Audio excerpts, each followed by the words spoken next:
राधे राधे दोस्तों। तो मैं आस्था प्रजापति और हमारी दीदी जेठानी जी तो दीपिका ऑफिशियल आप सब सपोर्ट करिए। तो आज हम दोनों बहनें लाए हैं भोले बाबा का गीत भजन गीत है। तो आप सब सुनिए, आप सबको अच्छा लगेगा तो कमेंट में ज़रूर बताना। तो हम लोग चल रहे हैं दोनों बहनें सुनाने। बहुत प्यारा एकदम ज़बरदस्त है गीत, जरूर पूरा सुनना दोस्तों। और शिवरात्रि आ रहा है ना हाँ तो इसीलिए अब भोले बाबा के गाना आएगा। तो चलिए सुनाते हैं प्यारा सा भजन गीत। तोहरा बैल मर कहवा बैल नहीं बान्हब हे भोला, तोहरा बैल मर कहवा बैल नहीं बान्हब हे भोला, बैल नहीं बान्हब हे भोला, बैल नहीं बान्हब हे भोला, तोहरा बैल मर कहवा बैल नहीं बान्हब हे भोला। अरे तोहरा बैल मर कहवा बैल नहीं बान्हब हे भोला, तोहरे बैलवा के बड़ी बड़ी अखिया, तोहरे बैलवा के बड़ी बड़ी अखिया, घूरे घूरे हम के डेरावे बैल नहीं बान्हब हे भोला।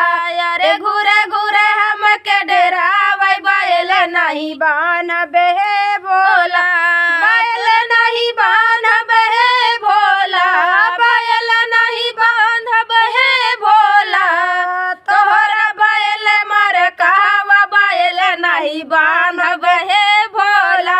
अरे तोहरा बैल मर कहवा बैल नहीं बान्हब हे भोला, तोहरे बैलवा के बड़ी बड़ी सिंगिया, तोहरे बैलवा के बड़ी बड़ी सिंगिया, बड़ी बड़ी सिंगिया भोला, बड़ी बड़ी सिंगिया, बड़ी बड़ी सिंगिया भोला, बड़ी बड़ी सिंगिया, निहुरे निहुरे डेरावा बैल नहीं बान्हब हे भोला। अरे निहुरी निहुरे डेरावा बैल नहीं बान्हब हे भोला, बैल नहीं बान्हब हे भोला, बैल नहीं बान्हब हे भोला, तोहरा बैल मर कहवा बैल नहीं बान्हब हे भोला, तोहरा बैल मर कहवा बैल नहीं बान्हब हे भोला, तोहरे बैलवा के बड़ी बड़ा गोड़वा, तोहरे बैलवा के बड़ा बड़ा गोड़वा, बड़ा बड़ा गोड़वा भोले, बड़ा बड़ा गोड़वा, बड़ा बड़ा गोड़वा भोला, बड़ा बड़ा गोड़वा, दौड़ दौड़ हम ही डेरावा बैल नहीं बान्हब हे भोला, दौड़ी दौड़ी हम डेरावा बैल नहीं बान्हब हे भोला, बैल नहीं बान्हब हे भोला,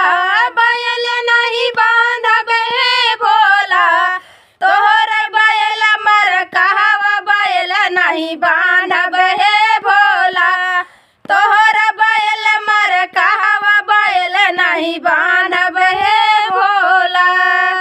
तो ये प्यारा सा एकदम जबरदस्त मस्त से जई है जिंदगी के सागरो कमाई, के करा में बाबू रही है, के करा में माई, बाटी जई है जिंदगी के सागरो कमाई, के करा में बाबू रही है, के करा में माई, खेती बाटल बाड़ी बाटल दुनौ बरतनवा, खेती बाटल बाड़ी बाटल दुनौ बरतनवा, खटिया से मचिया बाटल दुनहु बीरनवा, खेती बाटल बाड़ी बाटल दुनौ बरतनवा, खटिया से मचिया बाटल दुनहु बीरनवा, कौन भैया करी है बाबू माई के दवाई, के करा में बाबू रही है, के करा में माई, कौन भैया करी है बाबू माई के दवाई,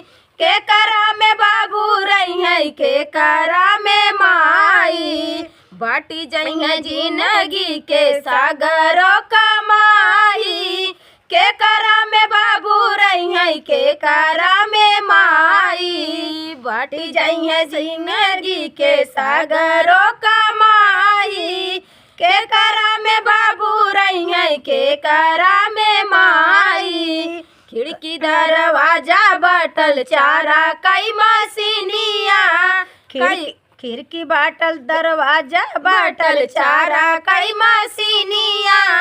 कैसे बटावल जाई एक ही बहिनिया। अब देखा दोनों भाई कैसे कैसे सोचत है। एक बहिन यहाँ है, एक बहिन यहाँ। अब देखा ओका कैसे बटवावत है। मान लो दू भाई रहन तो अपन अपन अलग हो गए, माई बाप दू जने रहन तो अपन अपन अलग अलगाए दिहन।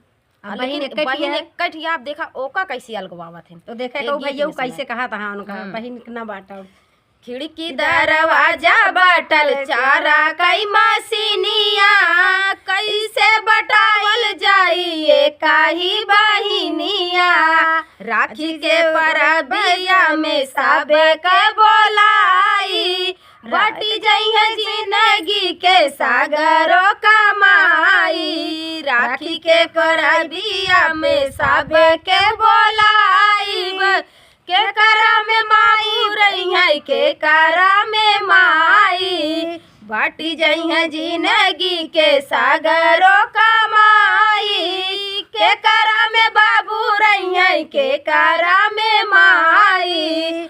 बाटी जइहे जिंदगी के सागरों कमाई, के करा में बाबू रही है के करा में माई। घर जीनी बाटा भैया माना मोर कहानावा, सुख दुख सहल जाई बारऊ जी के संगवा। देखा एक भाई बहुत समझदार रहन, समझावत बा अपने बड़ा वाला भैया देखा बाटे ना चाहत रहन। हाँ देखा छोट भाई समझावत बाटा अपने भैया का कुछ दिन बाटा सबको साथे रह जाए मिलके। तो देखा ये गीत में घर जीनी बाटा भैया माना मोर कहानावा, सुख दुख सहल जाई बाबूजी के संगवा। बात माना भैया कबहू प्रीत ना बटाई, के करा में माई रही है के करा में माई। बात माना भैया कबहू प्रीत ना बटाई, के करा में बाबू रही है के करा में माई। बाटी जइहे जिंदगी के सागरों कमाई, के करा में बाबू रही है के करा में माई। बाटी जइहे जिंदगी के सागरों कमाई, के करा में बाबू रही है के करा में माई। तो ये प्यारा दोस्तों देखा भैया समझाए ले गए कि क्यों जिन बाटा जब प्रीत कभो ना बाटत। हाँ माई के ममता और बाप के दुलार कभो ना बाटत। प्रीत ममता जिन बाटा भैया एक के साथे सबके रहा जाए। तो ऐसा चाहिए कि सबके साथे रहा, केहू बंटवारा केहू घरे में ना हो पावे। हाँ ना हो पावे। तो जैसे देखा भैया समझाए ने ऐसे आपस में समझ के सबके साथे रह जाए भैया हरन दीदी हरन। हाँ तो गीत कैसे लाग कमेंट में जरूर बताइए। दोस्त चलते हैं।